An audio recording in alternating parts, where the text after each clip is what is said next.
Bonjour, je m'appelle Marianne, j'ai un petit garçon qui va avoir 4 ans. J'ai découvert sa maladie, il avait à peu près 2 mois et demi. Il respirait très rapidement. Après de nombreuses visites chez la pédiatre, il s'avère qu'un bilan pneumologique a été demandé par les médecins, voyant que son tirage intercostal s'aggravait, il commençait à avoir des vomissements et un petit gabarit, voire un poids qui a stagné. Je me suis retrouvée donc à l'hôpital Necker pour des bilans pneumologiques. Après 5 semaines d'hospitalisation et une mise sous oxygène permanente, et ainsi qu'une sonde nasogastrique pour l'alimenter. 5 semaines après, le verdict est tombé, donc j'ai appris qu'il souffrait d'une pneumopathie interstitielle chronique, une maladie rare respiratoire pulmonaire, donc avec un diagnostic d'évolution de vie plutôt flou, puisque lorsque j'ai demandé si ces jours étaient en danger, la réponse que j'ai reçue de l'interne était pas à court terme. J'ai demandé si évidemment d'autres enfants présentaient ce type de trouble et quel âge avait-il, est-ce que ces enfants évoluaient plutôt bien. J'ai pas reçu de réponse particulière, à l'exception de l'absence aujourd'hui d'associations pouvant me permettre de répondre à mes questions, à mes interrogations.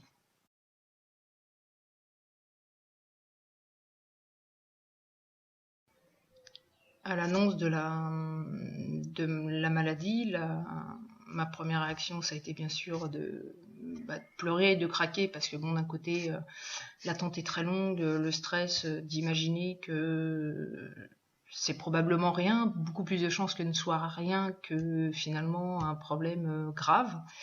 Donc j'ai ressenti tout de suite de l'impuissance, de l'injustice, une très très grande souffrance. Les mots sont très durs à trouver pour pouvoir exprimer vraiment ce que ça peut être pour des parents de recevoir ce type d'annonce.